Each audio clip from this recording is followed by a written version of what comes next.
ഇരമ്യാ എന്താ ചെയ്തേ?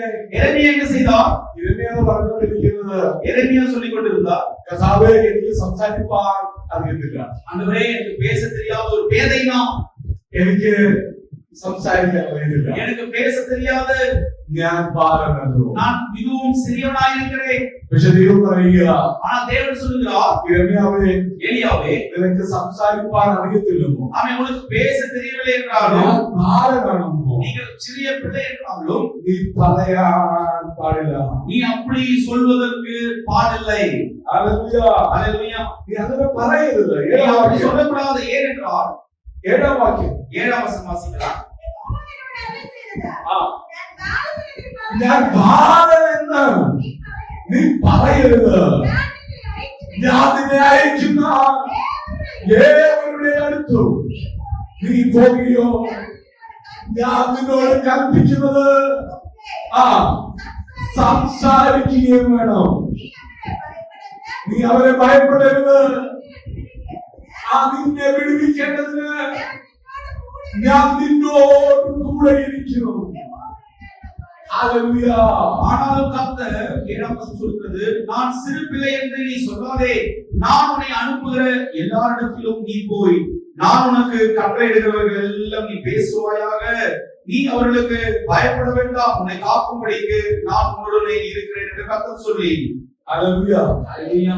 വിശ്വസിക്കുന്നുണ്ടോ? நீ விசுவாசிக்கிறீர்களா? നിങ്ങളെ ദൈവം വിളിച്ചതാണെന്ന് തെരഞ്ഞെടുത്തതാണെന്ന് നിങ്ങൾക്ക് വിശ്വാസമുണ്ടോ? கர்த்தர் உங்களை அழைத்தார், அழைக்கப்பட்ட நீங்கள் தெரிந்து கொள்ளப்பட்டீர்கள் என்று நீங்கள் பூர்ணமாக விசுவாசிக்கிறீர்களா? അങ്ങനെ വിശ്വസിച്ചിട്ട് നമുക്ക് എന്തുകൊണ്ടാ കർത്താവ് പറയുന്നത് പോലെ ചെയ്യാൻ കഴിയാത്തത്? அப்படி விசுவாசித்தும் ஆண்டவர் சொல்லுகிற காரியத்தை நம்மால் ஏன் செய்ய முடியவில்லை? ഇത് നമ്മൾ യോഹന്നാന്റെ ലേഖനത്തിൽ വായിച്ചു, നിങ്ങൾ ദൈവത്തിന്റെ മക്കളാണെങ്കിൽ നിങ്ങൾ ലോകത്തെ ജയിച്ചിരിക്കുന്നു. அதாவது நீங்கள் தேவனுடைய பிள்ளைகளானால் நீங்கள் உலகத்தை ஜெயித்திருக்கிறீர்கள். ലോകത്തെ ജയിച്ച ജയമോ അല്ലേ? உலகத்தை ஜெயித்த ஜெயமோ நம்முடைய விசுவாசம் தானே. விசுவாசம் തന്നെ. அவனுடைய விசுவாசம் தான் உலகத்தை ஜெயித்தது. அவன் நம்முடைய விசுவாசம் தானே.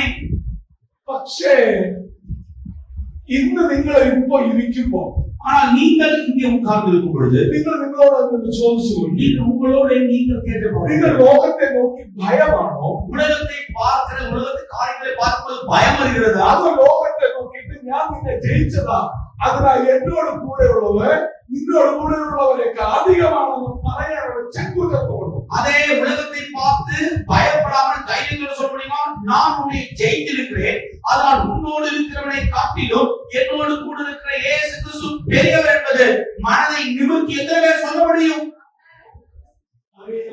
ஹலோ, ஹல்லேலூயா. இப்படி உங்களுக்கு உறுதி வரவில்லையா? ഹലോ, ഞാൻ തെരഞ്ഞെടുക്കപ്പെട്ടവനാണെന്ന്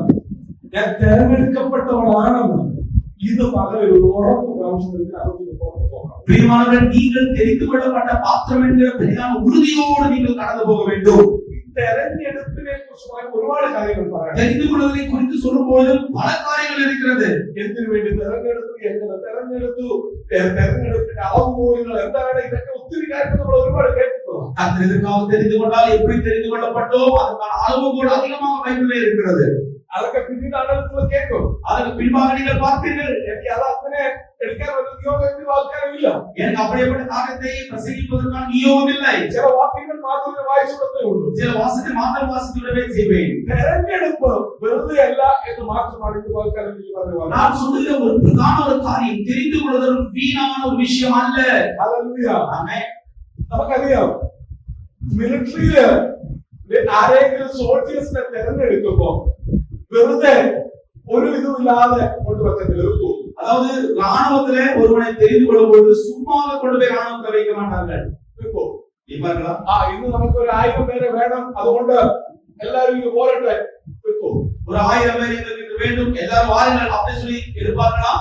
രാവിലെ ട്രക്ക് വിട്ടിട്ട് വഴിയിൽ എത്ര പേരുണ്ട് അവരെല്ലാം കുടിച്ചോണ്ട് പോരെ.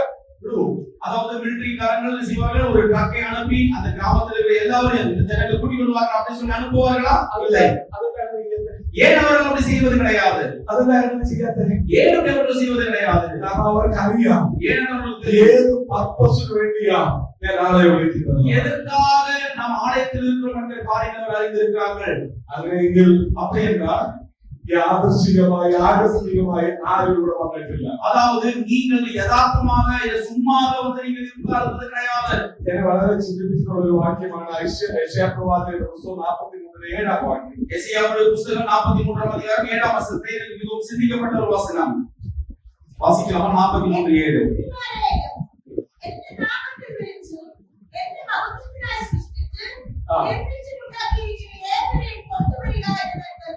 ஏழாம் வசனம் சொல்கிறது, நான் என் மகிமைக்கென்று சிருஷ்டித்து உருவாக்கி படைத்து என் நாமம் தரிக்கப்பட்ட யாவரையும் கொண்டு வா என்பேன். 43 അധ്യായത്തിന്റെ 1 മുതലുള്ള വാക്യങ്ങൾ വായിക്കുമ്പോൾ ദൈവം തന്നെ മക്കളെ കുറിച്ച് ഇസ്രായേലിനെ കുറിച്ച് പ്രത്യേകമായി പറയുന്ന ഒരു പാസേജ് നമുക്ക് വായിക്കാൻ കഴിയും. 41 அதிகாரம் வாசிக்கும் போது அதாவது நம்முடைய ஜனமாயிருந்த சொந்த ஜனம் இஸ்ரவேல் ஜனத்தை குறித்து பிள்ளைகளாய் குறித்த அனுபவத்தை குறித்து சொன்ன வசனங்களை வாசித்தோம். 4 വാക്യമൊക്കെ വരുമ്പോൾ പറയുന്നു, വടക്കിനോട് തരിക എന്നൊക്കെ ഞാൻ എന്തെയും പറഞ്ഞ് എന്റെ ജനത്തെ ഞാൻ കൂട്ടിവരുന്നു. நான் வடக்கை நோக்கி 6ஆம் வசனம் சொல்கிறது, கொடு என்றும் தெற்கை நோக்கி வைக்கிறாங்க என்றும் சொல்லி தூரத்திலிருந்து என்னுடைய பிள்ளைகளே ஆமென் அங்கே கொண்டு வருவேன் என்று வசனம். அது കഴിഞ്ഞിട്ട് കർത്താവ് പിന്നെയും പറയുക, ഞാൻ അവിടെ കൊണ്ട് നിർത്തുന്നില്ല. அதை பிறகு மீண்டும் கர்த்தர் சொல்றார், அதோட அவர் நிறுத்தவில்லை. കർത്താവ് പറയുക, എന്റെ നാമത്തിൽ വിളിച്ചു, என் நாமத்தால் நீங்கள் வந்தும் എന്റെ മഹത്വത്തിനായി സൃഷ്ടിച്ച് നിർമ്മിച്ചുണ്ടാക്കിയിരിക്കുന്ന ഏവരെയോ, என் மகிமைக்கென்று சிருஷ்டித்து உருவாக்கி படைத்த யாவரையும். ഇതിനുവേണ്ടി നമ്മൾ തെരഞ്ഞെടുത്തില്ലേ? எதற்காக தேவன் தெரிந்து கொண்டிருக்கிறார்? എന്തുവേണ്ടി തെരഞ്ഞെടുത്തില്ലേ? எதற்காக தேவன் தெரிந்து கொண்டிருக்கிறார்? പറയാമോ? சொல்லுங்களேன். ഈ വാക്യം എന്താ പറയുന്നത്? இந்த வாசகம் என்ன சொல்கிறது? എന്തുവേണ്ടിയാ? எதற்காக? എന്റെ മഹത്വത്തിനായി സൃഷ്ടിച്ച് നിർമ്മിച്ചുണ്ടാക്കിയ ജനം. என் மகிமைக்கென்று சிருஷ்டித்து உருவாக்கி படைத்த என்னுடைய ஜனம். ദൈവത്തിന്റെ മഹത്വത്തെ കുറിച്ച് എന്താ പറയുന്നത്? தேவனுடைய மகிமை குறித்து என்ன சொல்கிறோம்? ദൈവത്തിന്റെ മഹത്വം എങ്ങനെയാ? தேவனுடைய மகிமை குறித்து glory, அதாவது தேவனுடைய மகிமை குறித்து என்ன நினைக்கிறீர்கள்? மகத்துவம் எங்கேயா? கர்த்தருடைய மகிமை எப்படிப்பட்டதா இருக்கிறது? எப்படி இருக்கிறது? சொல்லுங்க, எப்படி இருக்கிறது? உங்களுக்கு தெரியாதா கர்த்தருடைய மகிமை என்ன என்பதை? உயிரினத்திലേക്ക് വരുമ്പോൾ புதிய ஏற்பாடு பார்க்கும் பொழுது மகத்துவம் പറഞ്ഞ പൗലോസ് പറയുക, மகிமையை சொன்ன பவுல் சொல்கிறார், മരിച്ചവരെ മരണത്തിൽ നിന്ന് ഉയർപ്പിച്ച പുനരുത്ഥാനത്തിന്റെ മഹത്വം. அதாவது மரித்தவர்களை உயிர்ப்பிக்கிற அவன் தீர்த்தெழுதலுடைய வல்லமையினுடைய மகிமை. ഈ ശക്തി വെറുതെ ഉള്ളതല്ല. இந்த மகிமையினுடைய வல்லமை சும்மா இருப்பதல்ல. നമ്മുടെ ഉള്ളിൽ പകരപ്പെട്ടിരിക്കുന്ന ദൈവത്തിന്റെ മഹത്വം ചെറുതല്ല. தேவன் நமக்குள்ளாக பகர்ந்திருக்கிற மகிமை சும்மா அல்ல. പക്ഷെ നമ്മൾ ഇപ്പോഴും എങ്ങനെയാ ഇരിക്കുന്നത്? நாம் இப்பொழுது எப்படி இருக்கிறோம்? ഒരു ശക്തിയും ഇല്ലാതെ, ஒரு பலமும் இல்லாமல், നമ്മളെ ഏറ്റവും വീക്കായിട്ട് തന്നെയാണ് നമ്മൾ ഇപ്പോഴും. ஆனால் நம்மளை பார்த்தால் மிகவும் மிகவும் மிகவும் பலவீனப்பட்டவனாக தான் நாம் இப்பொழுது പക്ഷെ இருக்கிறோம். ദൈവത്തിന്റെ വചനം വായിക്കുമ്പോൾ நாம் தேவனுடைய வசனத்தை வாசிக்கும் பொழுது എവിടെയൊക്കെ ദൈവത്തിന്റെ മഹത്വം ഇറങ്ങിയിട്ടുണ്ടോ, எங்கே தேவனுடைய மகிமை இறங்கி இருக்கிறதோ അവിടെ എല്ലാം എന്തിട്ടുണ്ട്? അത്ഭുതങ്ങൾ നടന്നിട്ടുണ്ട്. அங்கெல்லாம் தேவனுடைய அற்புதங்கள் நடந்திருக்கிறது. ദൈവത്തിന്റെ മഹത്വം ഇറങ്ങിയ മോശ എങ്ങനെയായി മാറി? വിക്കുള്ളവൻ, തടിച്ചതാവുള്ളവൻ. അവൻ എന്ത് ചെയ്തു?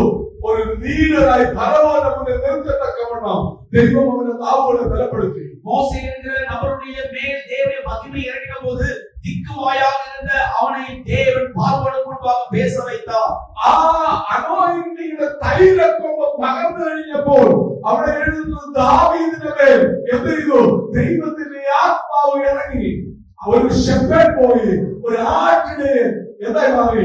ഇസ്രായേലിന്റെ രാജസ്ഥാനത്തേക്ക് കൊണ്ടുപോകാൻ. அதாவது ஒரு கொம்பினாலே ஊற்றப்பட்டிருக்கிறது தைலத்தினால் அபிஷேகம் பெற்றுக்கொண்ட தாவீது ஆட்டிலிருந்த அவனை தேவன் உள்ளாக கொண்டு வந்து அவனை ராஜாவாக மாற்றினார். പുതിയ ദൈവത്തിലേക്ക് വരുമ്പോൾ മുക്കുവന്മാരായിരുന്ന, വിദ്യാഭ്യാസമില്ലാതിരുന്ന, ആ ലാംഗ്വേജിന്റെ ഒരു കമാൻഡും ഇല്ലാതിരുന്ന ഒരു കൂട്ടം, ഒരു തെരഞ്ഞെടുക്കപ്പെട്ട ജനം, അവരുടെ ദൈവത്തിന്റെ പരിശുദ്ധ ആത്മാവിന്റെ ശക്തി വ്യാപരിച്ചു.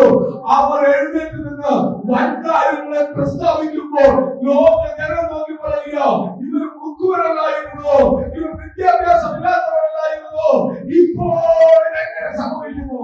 புதிய ஏற்பாட்டிலே வரும் பொழுது மீன் பிடிக்கிறவர்களாய் இருந்தவர்கள், படிக்காதவர்களாய் இருந்தவர்கள், ஒன்றுக்கும் தகுதி இல்லாதவர்கள் என்பவரை கர்த்தர் தெரிந்து கொண்டு அழைத்து அவன் வைத்தபோது, காலங்கள் வந்தபோது, அந்த மகிமை இந்த சீஷர்கள் மேல் இறங்கின போது இவர்கள் பேசுவதை பார்த்து எல்லாரும் ஆச்சரியப்பட்டு சொன்னார்கள், அல்லாதவர்களும் மீன் பிடிக்கிறவர்களாக இருக்கிறவர்கள் மேல் இவ்வளவு ஞானம் எங்கே இருந்து வந்தது என்பதை உலகம் அவர்களை குறித்து பேச ஆரம்பித்தது. அல்லேலூயா. அல்லேலூயா. தேவனுடைய தன்மையை தெரிந்து கொண்டது. தேவன் நம்மை எதற்காக தெரிந்து கொண்டார் என்றால் அவருடைய மகத்துவம் வர நம்பிக்கை. அவருடைய மகிமை நம்மில் இறங்கும்படியாக. சந்தோஷம் இல்லை. இதெல்லாம் பாருங்க. ஆசிரியர் என்ன சொன்னாங்க? நாங்க இப்படிதான் பாஸ்டர் இருப்போம். நாங்க இப்படி இருந்து உட்கார்ந்து போய்விடுறோம். அவன் இந்த மகிமை நிறைய கேட்டு இருக்கிறோம். அதெல்லாம் இப்பொழுது வேண்டாம்.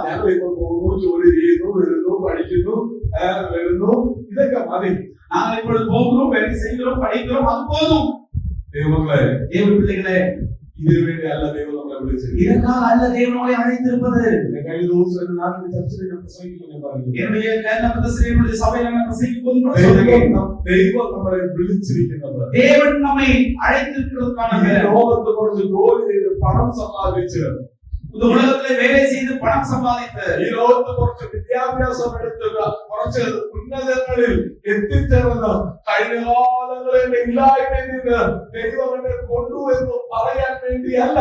அதாவது நல்ல ஒரு படிப்பை படித்து ஒரு உயரங்களில் போய் ஆண்டவரை மட்டுமாக உயர்த்தினார் என்ற சாட்சியை மட்டும் சொல்வதற்காக அல்ல. എന്തുകൊണ്ട് ഞാനിത് പറയുന്നത് അറിയാമോ? ஏன் நான் சொல்கிறேன் என்றால் നമുക്ക് ഇവിടെ കിട്ടുന്ന ബ്ലെസ്സിംഗ് കണ്ടിട്ട് நமக்கு இப்போ கிடைக்கிற ஆசீர்வாதத்தை கண்டு ഇവിടെ കിട്ടിയ വീടും വാഹനങ്ങളും സമ്പത്തും ബാങ്ക് ബാലൻസും കണ്ടിട്ട് நமக்கு கிடைத்திருக்கிற அவன் வண்டிகளும் கார்களும் நம்முடைய வீட்டில் இருக்கிற பேங்க் பேலன்ஸ்களும் வீடுகளையும் பார்த்து ദൈവം എന്നെ അനുഗ്രഹിച്ചു എന്ന് പറഞ്ഞുകൊണ്ടിരിക്കാൻ தேவனை ஆசீர்வதித்தார் அப்படி சொல்லுகிற காரியத்தை சொல்லி இருப்பதற்கு എബ്രായ ലേഖനത്തിന്റെ 11-ാം അധ്യായത്തിലെ അവസാന വാക്യങ്ങൾ നമ്മൾ വായിക്കണം. எபிரேயருடைய புத்தகம் 11-ாம் அதிகாரம் அதனுடைய கடைசி காரியத்தை வாசிக்கும் பொழுது 11-ാം അധ്യായത്തിലെ 1 മുതലുള്ള വാക്യങ്ങൾ വായിക്കുമ്പോൾ വിശ്വാസവീരന്മാരുടെ പട്ടിക നിരത്തി വെച്ചിട്ട് ആ എഴുത്തുകാരൻ പറയുക, ഇവരെല്ലാവരും ഇതെല്ലാം പ്രാപിച്ചിട്ടും. அதாவது எபிரேயர் 11-ாம் அதிகாரம் 1-ாம் வசனத்தை வாசிக்கும்போது விசுவாசத்துக்காக நின்ற பல தேவனுடைய பிள்ளைகள் ஒரு பட்டியலாக பார்க்கும் பொழுது அப்படி இருந்தும் 40-ாம் வசனம் வாசிக்கும் பொழுது இவர்கள் எல்லாவரும் விசுவாசத்தினாலே நற்சாட்சி பெற்றும் എല്ലാവരും വിശ്വാസത്തിന്റെ എല്ലാ കാര്യങ്ങൾ സാക്ഷ്യങ്ങളും ഇവർ ലഭിച്ചിട്ടും இவர்கள் எல்லாரும் விசுவாசத்தினாலே நற்சாட்சி பெற்றும் അവസാന വാക്യം கடைசி பாகங்கள் வாக்குத்தத்தம் பண்ணப்பட்டதை பொதுவாக போனார்கள். എന്താ സംഭവിച്ചത്? என்ன நடந்தது? അവരെല്ലാവരും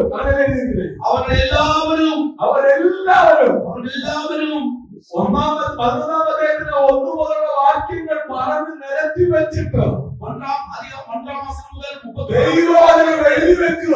ദൈവവചനം എഴുതി വെച്ചിരിക്കുന്നത് എല്ലാവരും വിശ്വാസത്താൽ സാക്ഷ്യം ലഭിച്ചു. എല്ലാവരും വിശ്വാസത്താലെ നற்சாட்சி பெற்று വാഗ്ദത്തം പ്രാപിച്ചില്ല. அதாவது வாக்குத்தத்தம் பண்ணப்பட்டதை அடையாமல் போனார்கள். വേറെ വാക്യങ്ങൾ എഴുതിയിട്ടുണ്ട്. അവർ എന്ത് ചെയ്തു? കല്ലേറ് ചമ്മട്ടി കൊണ്ടു അവരെ വളരെ കീഴ്പ്പെടുത്തി തീയയുടെ ശക്തിയെ കെടുത്തി വാളിനെ അല്ലെ கல்லறி உண்டார்கள், வாளால் அறுப்புண்டார்கள், பரீட்சை பார்க்கப்பட்டார்கள், அட்டையினாலே வெட்டப்பட்டு மரித்தார்கள், செம்மறியாட்டு தோள்களையும் வெள்ளாட்டு தோள்களையும் போர்த்து கொண்டு திரிந்து குறைவையும் உபதிரவத்தையும் துன்பத்தையும் அனுபவித்தார்கள். உலகம் அவர்களுக்கு பாத்திரமாய் இருக்கவில்லை.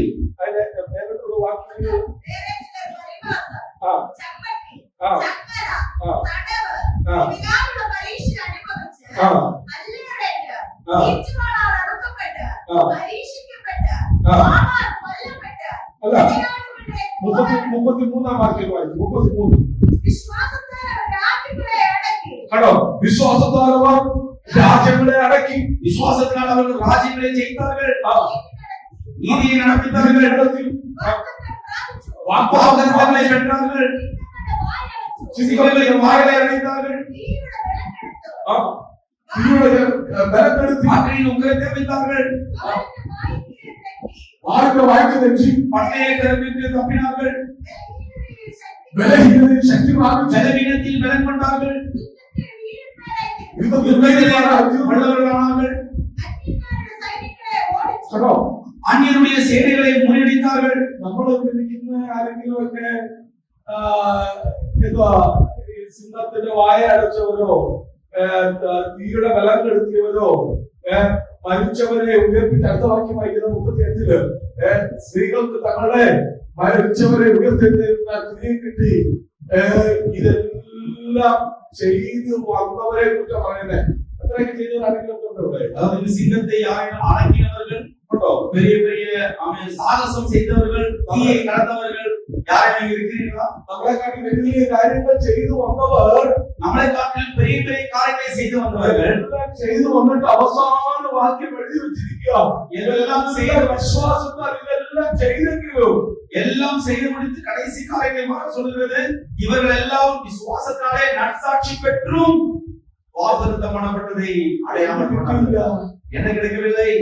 വാഗ്ദത്തം പ്രാപിച്ചില്ല. വാഗ്ദത്തം பண்ணப்பட்டதை அடையாமல் போனார்கள். അതുകൊണ്ട് 12-ാം അധ്യായത്തിന്റെ 1-ാം വാക്യത്തിൽ அதனால் 18-ാം വചനത്തിൽ എഴുതി വെച്ചിരിക്കുക, தேவனுடைய ஆவியானவர் எழுதி வைத்திருக்கிறார், ആകയാൽ നാമും மேகம் போன்ற സാക്ഷികളുടെ ഇത്ര വലിയൊരു സമൂഹം നമുക്ക് ചുറ്റും നിൽക്കുന്നത് കൊണ്ട്, மேகம் போன்ற இந்த திரளான சாட்சிகள் நம்மை சூழ்ந்து ഏത് கொண்டிருக்கிறது. സാക്ഷികൾ? என்ன அந்த சாட்சிகள்? ഏത് സാക്ഷികൾ? யார் அந்த சாட்சிகள்? 11-ാം അധ്യായത്തിൽ എഴുതി വെച്ചിരിക്കുന്ന എല്ലാ വിശ്വാസ വീരന്മാരും സാക്ഷികളായി നിൽക്കുക, വിറ്റ്നസ്സായി നിൽക്കുക. കുഞ്ഞുങ്ങളെ, ഞങ്ങളെല്ലാവരും എന്ത് ചെയ്തു? ഇങ്ങനെ വലിയ വലിയ കാര്യങ്ങൾ ചെയ്തവരോ, പക്ഷെ എന്ത് നടന്നില്ല? വിശ്വാസത്താൽ കീഴടക്കിയെങ്കിലും വാഗ്ദത്ത നിവർത്തി ഞങ്ങൾ പ്രാപിച്ചില്ല. என்ன அந்த சாட்சிகள் சொல்லுகிறது? 11வது வாசித்தோம், நாம் விசுவாசத்தினால் பல காரியங்களை செய்தோம், நற்சாட்சி பெற்றோம், ஆனால் வாக்குத்தத்தம் பண்ணப்பட்டதை எங்களால் பெற்றுக்கொள்ள முடியவில்லை. അതുകൊണ്ട് എന്ത് വേണം? அதனால் என்ன வேண்டும்? സകലമാനവും മുഴുവൻ വിട്ട് നമുക്ക് മുമ്പിൽ വെച്ചിരിക്കുന്നു ടെസ്റ്റിനോടോടണം. அதனால் உங்களை சூழ்ந்து கொண்டிருக்கிற பாரமான யாவற்றையும் நம்மை சுற்றி நெருங்கி நிற்கிற பாவத்தையும் தள்ளிவிட்டு விசுவாசத்தை துவக்குகிறவரும் முடிக்கிறவருமாயிருக்கிற இயேசுவை நோக்கி பொறுமையோடு ஓட வேண்டும். ലോകത്തെ ജയിച്ചവരാണ്, உலகத்தை ஜெயித்தவர்களாய் நாம் இருக்க வேண்டும். നമ്മളെ തെരഞ്ഞെടുത്തിരിക്കുന്നത് എന്തിനു വേണ്ടിയാ? നമ്മൾ தெரிந்து கொள்ளப்பட்டதற்கான കർത്താവായ കർത്താവിൽ തന്നോടൊപ്പം കേട്ടതിനു വേണ്ടിയാ. அப்படியே பரலோகத்துடைய வாக்குத்தத்தத்தோடு சேர்ந்து நிற்பதற்காக நாம் தெரிந்து ഞാൻ നിങ്ങളെ വിട്ടു പോവുകയാണ്. ஆனால் இயேசு சொல்கிறார், நான் உங்களை விட்டு നിങ്ങൾക്ക് போகிறேன். ഇടമൊരുക്കാൻ വേണ്ടി ഞാൻ പോവുകയാണ്. உங்களுக்காக ஒரு இடத்தை ஆயத்தப்படுத்துவதற்காக கடந்து போகிறேன். ഹല്ലേലൂയ. ஹல்லேலூயா. വേണോ? வேணுமா? അതോ ഇവിടുത്തെ നന്മകൾ വേണോ? இல்ல இந்த உலகத்துடைய நன்மைகள் வேண்டுமா? അവിടുത്തെ പൗരത്വം വേണമോ? பரலோகத்துடைய அந்த இடம் வேண்டுமா? இந்த உலகத்துடைய இடம் வேண்டுமா? നമ്മൾ ഇപ്പോഴും എന്ത് ചെയ്യുക? நாம் எப்பொழுது என்ன செய்து கொண்டிருக்கிறோம்? ഇവിടുത്തെ കാര്യങ്ങളിലാണ് നമ്മുടെ ലക്ഷ്യം. இந்த உலகத்துடைய காரியங்களை குறித்து தான் நாம் எல்லாரும் கண்டு ஓடிக்கொண்டிருக்கிறோம். എന്നാൽ ഇന്ന് പകലിൽ തെരഞ്ഞെടുപ്പിനെ കുറിച്ചും വിളിയെ കുറിച്ചും ഉറപ്പുള്ളവരായിരിക്കും. ஆனால் இந்த நீங்கள் கடந்து போகும்போது உங்களுடைய தெரிந்து கொள்வதை குறித்தும் உங்களுடைய அழைப்பை குறித்தும் நீங்கள் அறிந்தவர்களாய் கடந்து போக வேண்டும். നേരിട്ട് പറയുന്നു, 10 சொல்கிறது, വിളിയും തെരഞ്ഞെടുപ്പും ഉറപ്പാക്കിക്കൊള്ളുകയും. ஆமென். உங்களுடைய அழைப்பையும் தெரிந்து கொள்வதையும் நீங்கள் ஆமென் உறுதிப்படுத்திக் கொள்ளுங்கள். ഹല്ലേലൂയ. ஹல்லேலூயா. ഹല്ലേലൂയ. ஹல்லேலூயா. നിങ്ങളുടെ തെരഞ്ഞെടുപ്പിനെ ഉറപ്പാക്കിക്കൊള്ളണം. உங்களுடைய தெரிந்து கொள்வதை நீங்கள் உறுதிப்படுத்திக் கொள்ளுங்கள். ചിലരെ സംബന്ധിച്ച് അവരുടെ തെരഞ്ഞെടുപ്പിനെ അവർക്ക് അറിയത്തില്ല. சிலரை பார்த்தோம் என்றால் அவர்கள் தெரிந்து கொள்வது என்ன என்பதை அவர்களுக்கு தெரியாது. തെരഞ്ഞെടുക്കപ്പെട്ട മറ്റുള്ളവരുടെ തെരഞ്ഞെടുപ്പിനെ കുറിച്ച് അറിയത്തില്ല. அதாவது மற்றவர்கள் தெரிந்து கொள்ளப்பட்டார்கள், அந்த தெரிந்து கொள்ளப்பட்டவர்கள் தெரிந்து கொள்வது என்ன என்பதும் அவர்களுக்கு தெரியாது. ഞാൻ എന്തിനു തെരഞ്ഞെടുക്കപ്പെട്ടിരിക്കുന്നുവെന്നും நான் எதற்காக தெரிந்து கொள்ளப்பட்டிருக்கிறேன், മറ്റൊരാൾക്ക് വേണ്ടി തെരഞ്ഞെടുക്കപ്പെട്ടിരിക്കുന്നു നമുക്കറിയില്ല. மற்றவர்கள் எதற்காக தெரிந்து கொள்ளப்பட்டார்கள் என்றும் அவர்களுக்கு தெரியாது. ദാവീദിന്റെ മേൽ അഭിഷേകം വീണ് രാജാവാക്കി മാറ്റിയല്ലേ? தாவீதுடைய மேல் அபிஷேகம் வைக்கப்பட்டு ராஜாவாக மாறினார். ദാവീദ് അഭിഷേകം വീണ് അടുത്ത നിമിഷം മുതൽ രാജാവായി മാറിയോ? தாவீது மேல் அபிஷேகம் விழுந்த பிறகு உடனே ஒரு ராஜாவாய் மாறினாரா? മാറിയോ? உடனே ராஜாவாய் மாறினாரா? എന്താ ചെയ്തേ? என்ன நடந்தது? ശൗൽ അവിടെ നിൽക്കുമ്പോ, சவுல் அங்கே இருக்கும் பொழுது ശൗൽ രാജാവ് ദാവീദിനെ കൊല്ലുവാൻ വേണ്ടി സകല സാഹചര്യങ്ങളും അന്വേഷിച്ചു പോയിക്കൊണ്ടിരിക്കുമ്പോഴും, அதாவது சவுல் தாவீதை கொலை செய்வதற்கு சகல வாய்ப்புகளையும் அவன் எதிர்பார்த்துக் கொண்டிருந்த பொழுது, പക്ഷേ ദാവീദ് ശൗലിന്റെ മേൽ കൈ ഓങ്ങുവാൻ ഒരു പ്രാവശ്യം പോലും തുനിഞ്ഞില്ല. ஆனால் தாவீது சவுலுக்கு எதிராக கை ஓங்குவதற்கு ஒரு நாளும் ஆயத்தமாகவில்லை. ദാവീദ് ഒരിക്കലും ശൗലിന്റെ அனாயிண்டிங்கை குறித்து क्वेश्चन கேட்கவில்லை. அதாவது தாவீது எப்பொழுதும் சவுல் மேல் கிடைத்த அபிஷேகத்தை குறித்து அவன் எப்பொழுதும் கேள்வி கேட்டதே கிடையாது. ஹalleluya. ஆமென். മറിച്ച് ദാവീദ് എന്ന് പറയുന്നത് ഇവൻ ദൈവത്തിന്റെ അഭിഷിക്തനാ, അവന്റെ മേൽ കൈവെക്കുവാൻ ഞാൻ ആരല്ല, ഞാൻ ആളല്ല. ஆனால் தாவீது என்ன சொல்றாரு தெரியுமா? சவுலை பார்த்து இது கர்த்தரால் அபிஷேகம் பண்ணப்பட்ட வல்லமை உள்ள நபர், அதனால் அவர் மேல் கை போடுவதற்கு எனக்கு எந்த ஒரு அதிகாரமும் கிடையாது. ദാവീദിന് വേണമെങ്കിൽ പറയാം, സൗലേ നിന്റെ മേലുണ്ടായിരുന്ന അഭിഷേകത്തിന്റെ കാലഘട്ടം കഴിഞ്ഞുപോയി, ഇനി എന്റെ സമയമാ, ഇപ്പോൾ അഭിഷേകം ചെയ്യപ്പെട്ടത് ആരാ? ഞാനാ, അതുകൊണ്ട് ഞാനായി രാജാവെന്ന് പറഞ്ഞ് കേറിയിരിക്കാം, ശമൂവേൽ കൂടെ നിൽക്കും. പക്ഷേ ദാവീദ് അത് ചെയ്തില്ല. ஆனால் தாவீது இவ்வாறாக சொல்லியிருக்கிறான், சவுலே உன்னுடைய ராஜ்யபாரங்கள் முடிந்து விட்டது, உன்னுடைய இடத்துல நீ மாறிப்போ, இதுக்கப்புறம் நான் தான் ராஜா. இதுக்கு சாட்சியாக சாமுவேலோடு கூட இருக்கிற சாட்சியை கொண்டு இவர் வேண்டும் என்றால் அந்த ராஜஸ்தானத்தில் உடனடியாக கடந்து இருக்கலாம். ദൈവങ്ങളെ, தேவனுடைய பிள்ளைகளே, ദൈവം നമ്മളെ തെരഞ്ഞെടുത്തിരിക്കുന്ന തെരഞ്ഞെടുപ്പിനെ കുറിച്ച് നമ്മൾ അറിയണം. தேவன் நம்மை தெரிந்து கொள்வதை குறித்துள்ள அனுபவம் என்ன என்பதை நீங்கள் அறிந்து கொள்ள வேண்டும். വേറൊരാളെ കണ്ടിട്ട് இன்னொரு ஆளை பார்த்து അവരുടെ ശുശ്രൂഷയെ ചോദ്യം ചെയ്യുവാൻ നമ്മൾ ആളല്ല. அவன் அவருடைய ஊழியத்தை நீங்கள் கேள்வி கேட்கிறவர்களாக இருக்கக்கூடாது. ഹല്ലേലൂയ. ஹல்லேலூயா. അവരെ ക്വസ്റ്റ്യൻ ചെയ്യാൻ നമ്മൾ ആളല്ല. அவர்களை நீங்கள் கேள்வி கேட்கிறவர்களாக இருக்கக்கூடாது. ദൈവം ഒരാളെ തെരഞ്ഞെടുത്തിട്ടുണ്ടെങ്കിൽ, தேவன் ஒருவனை தெரிந்து கொண்டிருந்தார் ദൈവം என்றால், ഒരാളെ ആക്കിവെച്ചിട്ടുണ്ടെങ്കിൽ, தேவன் ஒருவனை அவனை தெரிந்து கொண்டு வைத்திருந்தார் என்றால், അവരുടെ ശുശ്രൂഷയെ പാലിക്കുവാൻ നമുക്ക് அவன் കഴിയണം. அவனுடைய ஊழியத்தை உயர்த்துவதற்கு கர்த்தர் உண்மையுள்ளவராக இருக்கிறார். ദൈവം എന്നിലൊരു അഭിഷേകം ചെയ്തിട്ടുണ്ടെങ്കിൽ, தேவன் எனக்குள்ள ஒரு அபிஷேகத்தை ஊற்றி இருந்தார். എന്നെ ഉയർത്തുന്നത് ദൈവം തന്നെയാണ്. என்னை உயர்த்துவது தேவன் എന്നെ மட்டும்தான். ഉപയോഗിക്കുന്നത് ദൈവം തന്നെയാണ്. என்னை உபயோகிப்பது தேவன் மட்டும்தான். പക്ഷേ ஆனால் ഞാൻ അതായിത്തീരാൻ തക്കവണ്ണം நான் அதற்குள்ளாக மாறுவதற்கு എന്ത് ചെയ്യുന്നത്? நாம் என்ன செய்யக்கூடாது? ദൈവത്തിന്റെ വേല ഞാൻ ചെയ്യാൻ നിൽക്കരുത്. ஆமென். நாம் தேவனுடைய வேலையிலிருந்து மாறி இருக்க கூடாது. ദൈവം ചെയ്യുന്നത് ദൈവം ചെയ്തുകൊള്ളട്ടെ. தேவன் செய்வது தேவன் செய்து கொண்டே இருக்கட்டும். ഹല്ലേലൂയ. ஹalleluya. ഞാൻ ചെയ്യണമെന്ന് ഞാൻ ചെയ്യണം. நான் செய்வதை நான் செய்து கொண்டே இருக்கட்டும். ഹല്ലേലൂയ. ஹalleluya. ഇവിടെ ആയിരിക്കും നമ്മൾ ആരും വെറുതെയല്ല. நாம் இங்க இருக்கிற யாரும் சும்மா We are here for a reason. நாம் எல்லாரும் இங்க வந்ததுக்கான ஒரு காரணம் இருக்கிறது. We are here for a purpose. நாம் இங்க வந்ததுக்கான ஒரு நோக்கம் இருக்கிறது. We are here for a season. ஆமென். நாம் ஒரு காலங்களுக்காக வந்திருக்கிறோம். Hallelujah. ஹalleluya. Hallelujah. ஹalleluya. അങ്ങനെയെങ്കിൽ ഇന്ന് വാക്കാലം പറയണം, ஆனால் இந்த பகலில் சொல்ல வேண்டும், എന്റെ ജീവിതത്തിൽ ഞാൻ ദൈവമാക്കിയിരിക്കുന്ന ഒരു സീസണിലേക്ക് കടക്കാൻ പോവുകയാണ്. கர்த்தர் கொடுத்திருக்கிற அந்த காலகட்டங்களுக்குள்ளாக நான் கடக்க போகிறேன். ഇതുവരെ ഞാൻ എങ്ങനെയായിരുന്നല്ല, இதுவரை நான் எப்படி இருந்தேன் என்றால், ഇനിമേൽ ഞാൻ ദൈവത്തിന്റെ പ്രവൃത്തിക്കായി ഇറങ്ങാൻ நான் പോവുകയാണ്. தேவனுடைய வேலைக்காக இறங்க போகிறேன். ദൈവത്തിന്റെ തെരഞ്ഞെടുപ്പിനെ ക്വസ്റ്റ്യൻ ചെയ്യില്ല. ദൈവങ്ങളെ, தேவனுடைய தெரிந்து கொள்வதை நீங்கள் எப்பொழுதும் கேள்வி கேட்கக்கூடாது. വേറൊരാളുടെ ജീവിതത്തെ കുറിച്ചാണെങ്കിലും നമ്മുടെ ജീവിതത്തെ കുറിച്ചാണെങ്കിലും, வேறு நபருடைய வாழ்க்கையை குறித்தோ உங்களுடைய வாழ்க்கையை குறித்தோ, വേറൊരാളെ കണ്ടിട്ട് ശൗലിനെ കണ്ടിട്ട് ദാവീദ് ഒരിക്കലും എന്ത് ചെയ്തില്ല, ദൈവമേ നീ പിന്നെ എന്തിനാ ആക്കി വെച്ചിരിക്കുന്നത് ചോദിച്ചിട്ടില്ല. ஒரு காரணத்தினாலும் தாவீது சவுலை பார்த்து, ஏன் ஆண்டவரே என்னை இந்த இடத்துல வைத்திருக்கிறது கேள்வி கேட்கவே இல்லை. അതേപോലെ തന്നെ அதே போல் എരമ്യാവിനോട് ദൈവം പറഞ്ഞതാ, നീ ബാലനാണെന്ന് പറഞ്ഞ് നീ എന്ത് ചെയ്യരുത്, ഒഴിഞ്ഞിരിക്കാനല്ല നിന്നെ തെരഞ്ഞെടുത്തിരിക്കുന്നത്. அதே போல் எரேமியாவுக்கு பார்த்து சொல்றார், நீ பாலன் என்று வாலிபன் என்று சொல்லி ஒதுங்கி இருப்பதற்காக அல்ல, உன்னை நான் தான் தெரிந்து கொண்டேன் என்று தேவன் சொல்லுகிறார். ഒതുങ്ങിയിരിക്കാനല്ല നിന്നെ വിളിച്ചിരിക്കുന്നത്. நீ ஒதுங்கி இருப்பதற்கு அல்ல தேவன் உன்னை அழைத்திருப்பது. ഒതുക്കി വെക്കാനല്ല നിന്നെ തെരഞ്ഞെടുത്തിരിക്കുന്നത്. அதே போல் மற்றவர்களை ஒதுங்கி வைப்பதற்கும் அல்ல தேவன் உன்னை அழைத்திருப்பது. ഇതിനെന്ത് വേണം? என்ன வேண்டும்? പുറത്തു വരണം. நீ வெளியே வர வேண்டும். പുറത്തു വരണം. வெளியே வர வேண்டும். കഥാവ് പറയുക, கர்த்தர் சொல்லுகிறார், നീ ബാലനാണെന്ന് പറഞ്ഞ് நீ മാറിയിരിക്കണം. வாலிபன் நானும் சின்ன பையன் என்று சொல்லி மாறி இருக்க கூடாது. നാവിന് ബലമില്ലെന്ന് പറഞ്ഞ് മാറിയിരിക്കണ്ട. உன்னுடைய நாக்கிலே பலன் இல்லை என்று நீங்க சொல்லி இருக்க கூடாது. ഭയപ്പെടേണ്ട. பயப்படக்கூடாது. പേടിക്കണ്ട. நீ பயப்படாதே. ഞാൻ നിന്നെ ബലപ്പെടുത്തും. நான் உன்னை பலப்படுத்துவேன். ഞാൻ നിന്നെ ശക്തീകരിക്കും. நான் உன்னை സഹായിப்பேன். സകലയാളോട് പറയുക, சகரியாவுடைய தேவன் சொல்லுகிறார், സെരുബ്ബാബേലിനോടുള്ള ദൈവത്തിന്റെ അരുളപ്പാട് செருபாபேலுடைய தேவனுடைய வாக்குத்தத்தம் എന്താ പറയുന്നേ? என்ன சொல்லுகிறது? സെക്കൻഡ് 4-ാം അധ്യായം சகரியாவுடைய புத்தகம் 4ஆம் அதிகாரம் 6-ാം വാക്യം. 6ஆம் வசனம். സെരുബ്ബാബേലിനോടുള്ള യഹോവയുടെ അരുളപ്പാട്, ஆமென். வாசிக்கலாமா? சகரியா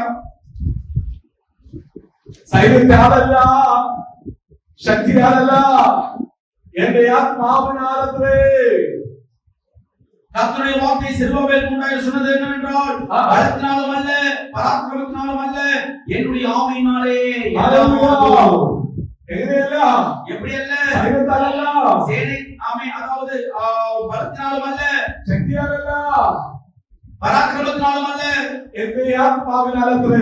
என்னுடைய ஆவியினாலே ஆகும். അടുത്തിരിക്കുന്നവരോട് പറഞ്ഞ ദൈവത്തിന്റെ ആത്മാവിനാലത്രേ. ஆமென். அடுத்து சொல்றது தேவனுடைய ஆவியினாலே ஆகும். ദൈവത്തിന്റെ ആത്മാവിനാലത്രേ. தேவனுடைய ஆவியினாலே ஆகும். ഹല്ലേലൂയ. ஹல்லேலூயா. സൈന്യത്താലല്ല, ஆமென். ശക്തിയാലല്ല, ദൈവത്തിന്റെ ആത്മാവിനാലത്രേ. பராக்கிரமத்தினாலும் அல்ல, இது என்னுடைய கர்த்தருடைய ஆவியினாலே எல்லாம் ஆகும். ഹല്ലേലൂയ. ஹல்லேலூயா. അങ്ങനെയെങ്കിൽ அப்படி என்றால் അത് വിശ്വസിക്കുന്നുണ്ടോ? நீ விசுவாசிக்கிறீர்களா? ദൈവത്തിന്റെ ആത്മാവിനാലത്രേ വിശ്വസിക്കുന്നുണ്ടോ? நீங்க தேவன் ஆவியினாலே நடக்கும் விசுவாசிக்கிறீர்களா? ആരെങ്കിലും എന്തോ വേണം? அதற்காக நீங்க என்ன வேண்டும்? നിന്നെ ഒതുക്കി വെക്കണം. நீ உன்னை ஒதுக்கி வைக்கணுமா? ആണോ? ஆனோ? அப்படியா? நீ ஒதுக்கி இருக்க வேண்டுமா? ഒതുക്കി വെക്കണം. நீ மற்றவர்களை ஒதுக்கி வைக்க வேண்டுமா? എനിക്ക് ബലമില്ല, எனக்கு பலம் இல்லை, എനിക്ക് ശക്തിയില്ല, எனக்கு பலம் இல்லை, എനിക്ക് നാവിന് അധികാരമില്ല, எனக்கு நாவில் அதிகாரம் இல்லை, എനിക്ക് ഒരാളെ പോയി ഫേസ് ചെയ്യാൻ പറ്റത്തില്ല, இனி ஒரு ஆளை பார்த்து என்னால் எதிர்த்து நிற்க முடியவில்லை, എനിക്ക് ആരോടും ഒന്നും പറയാൻ പറ്റത്തില്ല, எனக்கு யாரோடு ஒன்றும் பேச முடியவில்லை, ആരെങ്കിലും സംസാരിക്കാൻ തുടങ്ങിയാൽ എനിക്ക് പേടിയാ. ஆமே நான் எல்லாரும் பேசுவதற்கு பயமாக இருக்கிறது. ആണോ? ஆனோ அப்படியா? ദൈവത്തിന്റെ വചനം പറയുന്നു, ശക്തിയാലുമല്ല, ஆமீன், பலத்தினாலும் அல்ல பராக்கிரமத்தினாலும் அல்ல, ദൈവത്തിന്റെ ആത്മാവിന്റെ ശക്തിയാലത്രേ. என்னுடைய ஆவியினாலே எல்லாம் ஆகும். ആമേൻ. ഏഴാം വാക്യം. ஏழாம் வசனம் சொல்கிறது, സിൽവാവേലേ, பெரிய பர்வதமே, செருபாபேல் முன்பது ஏமாத்திரம், நீ சமபூமி ஆவாய், தலைக்கல்லை அவன் கொண்டு வருவான். ഹല്ലേലൂയ. அதற்கு கிருபை உண்டாவதாக, கிருபை உண்டாவதாக. തെരഞ്ഞെടുപ്പ് തിരിച്ചറിയുന്നവൻ, தெரிந்து கொள்ளுதலை நன்றாக புரிந்து கொள்கிற தேவஜனமே, മുന്നിലുള്ള മഹാപർവ്വതത്തെ നോക്കി പറയോ? முன்பாக இருக்கிற பெரிய பர்வதத்தை பார்த்து நீங்கள் சொல்ல முடியுமா? പറയും. എന്ത് പറയോ? நீங்கள் சொல்லணும். எப்படி சொல்லுவாரே? മുന്നിലുള്ള മഹാപർവ്വതമേ, செருபாபேலுக்கு முன்பாக இருக்கிற நீ ഹല്ലേലൂയ, பெரிய பர்வதத்தை മാറും. எப்படி மாறுவாய்? സമഭൂമിയായി മാറും. அவன் நீ சம பூமியாய் மாறுவாய். ഹല്ലേലൂയ. ஹல்லேலூயா. ഹല്ലേലൂയ. ஹல்லேலூயா. ഇതാരാ ചെയ്യുന്നേ? இது யார் செய்கிறார்கள்? ദൈവം ചെയ്തോളൂ. இது தேவன் செய்கிறார். അതിന്റെ മേൽ ആണിക്കല്ല് ലയിച്ചു. அதுக்கான தலைக்கல்லை தேவன் கொண்டு வருவார். ആണിക്കല്ല് ലയിച്ചു. அவன் அதை கொண்டு வந்து ദൈവം தேவன் உயர்த்துவார். നിന്റെ മുന്നിൽ നിൽക്കുന്ന മഹാപർവ്വതം എന്ത് വിഷയമാണെങ്കിലും, உனக்கு முன்பாக இருக்கிற விஷயங்கள் பெரிய பர்வதம் போல் பெரிய நெருக்கமாய் முன்பாக இருந்தாலும், നിന്നെ തെരഞ്ഞെടുത്തിരിക്കുന്ന തെരഞ്ഞെടുപ്പിനവേ നിന്നെ മുന്നോട്ട് വിടാതിരിക്കുന്ന വിഷയം എന്താണെങ്കിലും, உன்னை தெரிந்து கொள்வதற்கு முன்பாக உன்னை முன்பாக விடாதபடி இருக்கிற எந்த ஒரு பிரச்சனையாக இருந்தாலும் நெருக்கமாக இருந்தாலும், സൈന്യത്താലെയല്ല, ശക്തിയാലെയല്ല, ദൈവത്തിന്റെ ആത്മാവിനാലത്രേ. ഇന്ന് ഭാഗ്യകാലം അത് സമഭൂമിയായി മാറട്ടെ. ஆமென். நீங்கள் ஆமென் வாயிலிருந்து சொல்ல முடியுமா? ஆமென். கர்த்தருடைய வார்த்தை சொல்கிறது, பலத்தினாலும் அல்ல பராக்கிரமத்தினாலும் அல்ல, என்னுடைய ஆவியினாலே எல்லாம் ஆகும். ഹല്ലേലൂയ. ஹல்லேலூயா. ഹല്ലേലൂയ. ஹல்லேலூயா. 1 കൊരിന്ത്യർ 26 മുതലുള്ള വാക്യങ്ങൾ. 1 கொரிந்தியர் புத்தகம் 1 Corinthians chapter 1 verses 26 onwards. ஆமென். 1ஆம் அதிகாரம் 26 வசனம் வாசிக்கும் பொழுது, സഹോദരന്മാരെ, നിങ്ങളുടെ വിളിയെ നോക്കുവിൻ. சகோதரரே, நீங்கள் அழைக்கப்பட்ட அழைப்பை பாருங்கள். ജ്ഞാനികൾ ഏറെയില്ല, ബലവാന്മാർ ഏറെയില്ല. ജ്ഞാനികളെ ലജ്ജിപ്പിപ്പാൻ ദൈവലോകത്തിൽ ഭോഷത്വമായതിനെ തെരഞ്ഞെടുത്തു. ബലമുള്ളതിനെ ലജ്ജിപ്പിപ്പാൻ ദൈവലോകത്തിൽ ബലഹീനമായത് തെരഞ്ഞെടുത്തു. ഉള്ളതിനെ ഇല്ലായ്മയാക്കുവാൻ ദൈവലോകത്തിൽ കുലഹീനവും നികൃഷ്ടവുമായതും ഏതുമില്ലാത്തതും തെരഞ്ഞെടുത്തു. எப்படி எனில் 26ஆம் சொல்லுகிறது, சகோதரரே, நீங்கள் அழைக்கப்பட்ட அழைப்பை பாருங்கள். மாம்சத்தின்படி ஞானிகள் அநேகர் இல்லை, வல்லவர்கள் அநேகர் இல்லை, பிரபுக்கள் அநேகர் இல்லை. ஞானிகளை வெட்கப்படுத்தும்படி தேவன் உலகத்தில் பைத்தியமானவர்களை தெரிந்து கொண்டார். பலமுள்ளவர்களை வெட்கப்படுத்தும்படி தேவன் உலகத்தில் பலவீனமானவைகளை தெரிந்து கொண்டார், உள்ளவைகளை அவமாக்கும்படி உலகத்தின் இழிவானவைகளையும் அற்பமாய் எண்ணப்பட்டவைகளையும் இல்லாதவைகளையும் தேவன் தெரிந்து கொண்டார். ஹalleluya. ஹalleluya. നിങ്ങൾ തെരഞ്ഞെടുപ്പിനെ കുറിച്ച് ഓർക്കണം. உங்களுடைய தெரிந்து கொள்வதை குறித்து நீங்கள் பார்க்க வேண்டும். എന്തിനു വേണ്ടി തെരഞ്ഞെടുത്തു? தேவன் எதற்காக தெரிந்து கொண்டார்? ഉള്ളതിനെ ലജ്ജിപ്പിക്കാൻ. ஆமென். இருக்கிறதை பைத்தமாக இருக்கிறதை வெட்கப்படுத்தும்படியாக, ബലമുള്ളതിനെ ലജ്ജിപ്പിക്കാൻ. அதாவது பலம் உள்ளவைகளை வெட்கப்படுத்தும்படியாக, സകലവും ഉണ്ടെന്ന് വിചാരിക്കുന്നവരെ ലജ്ജിപ്പിക്കുവാൻ. எனக்கு எல்லாம் இருக்கிறது என்று சொல்லுதல் வெட்கப்படுத்தும்படியாக. ഹല്ലേലൂയ. ஹalleluya. വീക്കായിട്ടുള്ള ബലഹീനമായ കുലഹീനമായ നമ്മളെ തെരഞ്ഞെടുത്ത് ഇവിടെയാക്കി വെച്ചെങ്കിൽ, பலவீனமாக இருக்கிற உங்களை தேவன் இங்கே வைத்திருக்கிறார் என்றால் ഇത് എന്തിനു വേണ്ടിയാണ്? எதற்காக தெரியுமா? God has a purpose. தேவன் உங்களுக்கு அழைத்ததற்கான நோக்கம் இருக்கிறது. ഹല്ലേലൂയ. ஹalleluya. യോഹന്നാന്റെ സുവിശേഷം 15-ാം അധ്യായത്തിന്റെ 6-ാം വാക്യം. யோவான் சுவிசேஷம் 15-ஆம் அதிகாரம் 16ஆம் வசனம். யோவான் 15:16. നിങ്ങൾ പോയി, நீங்கள் என்னை தெரிந்து கொள்ளவில்லை, நான் உங்களை தெரிந்து கொண்டேன். എന്തിനു വേണ്ടി?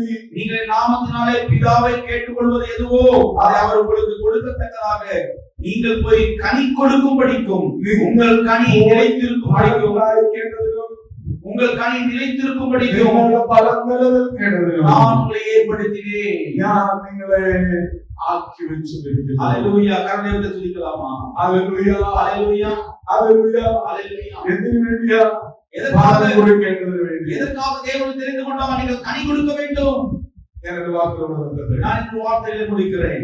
ദൈവങ്ങളെ, தேவனுடைய பிள்ளைகளே, ദൈവം വെറുതെ അല്ല നമ്മളെ കൊണ്ടുവന്നത്. தேவன் நம்மை சும்மா இந்த இடத்துல கூட்டிக் கொண்டு வரவில்லை. ദൈവത്തിന്റെ പർപ്പസ്, கர்த்தருடைய பெரிதான திட்டமும் நோக்கமும் இருக்கிறது. അവരുടെ മഹത്വം ഇറക്കാൻ വേണ്ടി ദൈവം നമ്മളെ அவருடைய மகிமையை உங்களில் இறக்குவதற்காக நம்மை கடந்து வந்தார். ചിലതിനെ ലജ്ജിപ്പിക്കാൻ വേണ്ടിയാ ദൈവം നമ്മളെ തെരഞ്ഞെടുത്തത്. அவன் பலரையும் வெட்கப்படுத்தும்படியாக தான் தேவன் நம்மை தெரிந்து கொண்டார். നമ്മളെ എന്തിനു വേണ്ടി തെരഞ്ഞെടുത്തിരിക്കുന്നു? ഫലമായിക്കേണ്ടതിന് തെരഞ്ഞെടുത്തിരിക്കുന്നു. எதற்காக தேவன் தெரிந்து கொண்டிருக்கிறார்? கனி கொடுக்கும்படியாக தேவன் தெரிந்து கொண்டிருக்கிறார்.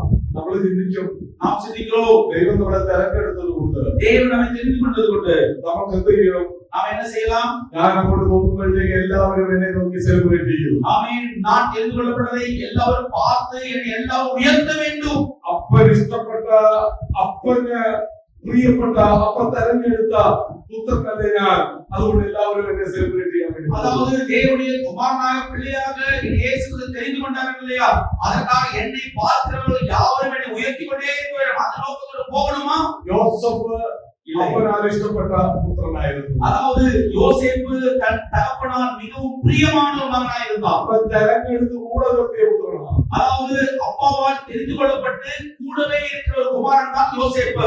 സഹോദരന്മാർ പോലും അക്സെപ്റ്റ് ചെയ്തിട്ടില്ല. சகோதரர்கள் யாருமே யோசேப்பை புரிந்து கொள்ளவே இல்லை. ദൈവവചനത്തിൽ പറയുന്നു, നിങ്ങളുടെ തെരഞ്ഞെടുപ്പൊക്കെ നല്ലതാ, പക്ഷേ ഈ ലോകം നിങ്ങൾ എന്ത് ചെയ്തില്ല? അക്സെപ്റ്റ് ചെയ്തില്ല. அதாவது தேவன் சொல்கிறார், தேவனோடு தெரிந்து கொண்டதெல்லாம் உண்மைதான்.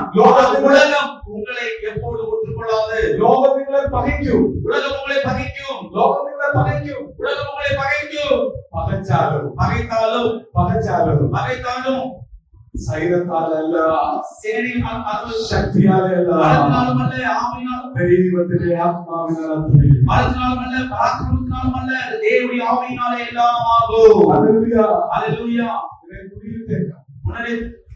உன்னை பிடித்து ஒரு குடியிலே போட்டிருக்கலாம். ദാവീദ് അഭിഷേകം നേടി നീ കാട്ടിലെ വനാന്തരത്തിലൂടെ ഓടി നടക്കുമായിരുന്നു. தாவீதை போல அபிஷேகம் பெற்று நீ காட்டிலே ஓடுவது போல ஒரு அனுபவம் உள்ளவனாய் இருக்கலாம். ഒരു ബ്രാഹ്മണനെ പോലെ ഓടി നടക്കുക. நீ ஒரு பைத்தியக்காரனை போல் ஆத்மீகம் ஓடி நடக்கிறவனாய் இருக்கலாம். പക്ഷേ ஆனால் അഭിഷേകം പ്രാപിച്ചവരുടെ അഭിഷേകത്തെ എല്ലാ നാളും കൂടി വെക്കുവാൻ കഴിയത്തില്ല, ഒതുക്കി വെക്കുവാൻ കഴിയത്തില്ല.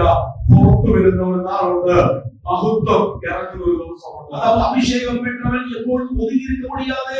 தேவனுடைய குறிக்கப்பட்டிருக்கிற நாட்கள் வரும்பொழுது தேவனை வெளியேடுவார். ഞാനിത് പറയുമ്പോൾ அது சொல்லும் பொழுது ഈ മക്കളുള്ളത് இங்க இருக்கிற எல்லா பிள்ளைகளும் ഇരമ്യാവിനോട് പറയുക, ബാലനാണെന്ന് നീ പറയരുത്. இறைமையானதே சொல்லி ஒரு தாத்தா ஒரு பையன் வாலிபன் நீ சொல்லாதே. ഇരമ്യാവിനെ ഇറക്കുമ്പോൾ വളരെ ചെറിയ പ്രായം 15 വയസ്സ് താഴെയുള്ള ബാലനോടാ ദൈവത്തിന്റെ ആത്മാവ് പറയുന്നത്, നീ ബാലനെന്ന് പറയരുത്, ഞാൻ നിന്നെ ചില ശുശ്രൂഷകൾക്ക് വേണ്ടി ആക്കി വെച്ചിരിക്കുക, ജാതികൾക്ക് പ്രവാചകനാക്കി വെച്ചിരിക്കുക. எரேமியாவை தேவன் தெரிந்து கொள்ளப்பட்ட பொழுது அவனுக்கு 15 வயது தான் ஆகிறது.